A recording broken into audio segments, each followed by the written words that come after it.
ఈ programme conduct చేసినందుకు. So నేను ఇది ఫస్ట్ టైం ఏ షోస్కి వెళ్ళలేదు, కానీ నా జోష్ అయితే తగ్గలేదు ఎక్కడున్నా. సో నేను ఇంత జోష్గా ఇంత హ్యాపీగా ఉన్నానంటే మా హస్బెండే కారణం. నేను యాక్చువల్గా అసలు జస్ట్ చూసి చెప్పాను అంతే అండి, ఇలా ఉంటుందంటే నేను వెళ్ళి ట్రై చేయాలి అని అంటే నాకు చాలా భయమేసింది. ఇక్కడే ఉన్నానండి, thank you for supporting us అండి. అలా ఇంట్లో నేను కూర్చొని ఇవ్వకుండా టాలెంట్ ని ఎంకరేజ్ చేస్తున్నందుకు చాలా supportive madam.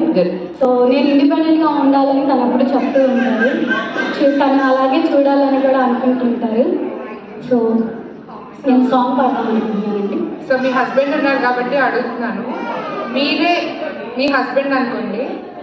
So 3 things women ఎట్లా ట్రీట్ చేయాలి, వాట్ ఆర్ యూ ఎక్స్పెక్టింగ్? తనే అయితే తను చాలా తను కాదు, నువ్వే మీ హస్బెండ్, నువ్వు మీ వైఫ్ ని ఎట్లా చూసుకుంటావు? అసలు ఏంటమ్మా బాగాలేదా, సరే పడి ఉంటే నేను చేసేస్తాను, నేను చూసేస్తాను, నువ్వేం కష్టపడకు అని చెప్తారు. ఆయన చాలా సపోర్టివ్ ఉంటారు. ఇది చేద్దాము అనుకుంటాను, అంతే చేస్తానని కూడా అనుకోను, చేసి వెళ్ళిపో అంటారు. ఇప్పుడు నేను చేసేది కాదు, నువ్వు ఎలా చేస్తున్నారు? మీ హస్బెండ్ పొజిషన్ లో ఉన్నారు అంటే మీరే హస్బెండ్, మీరు ఏమి ఇస్తారు? 3 chances చేసే అనాలి, చేసేస్తారు చేసేసి అనాలని అంటారు. Thank you so much.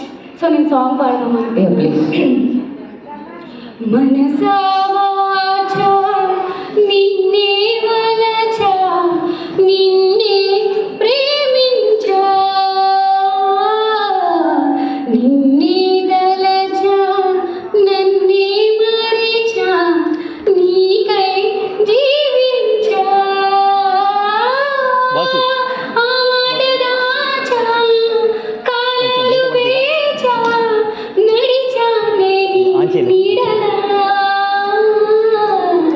మనసా వాచా నిన్నే వలచా నిన్నే ప్రేమించా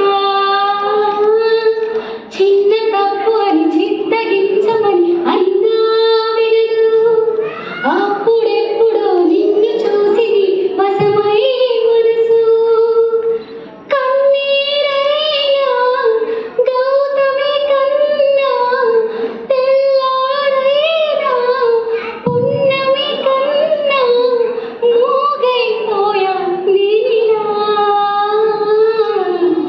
మనసా వాచా నిన్నే వలచా నిన్నే ప్రేమించా నిన్నే తలచా నన్నే మరిచా నీకై జీవించా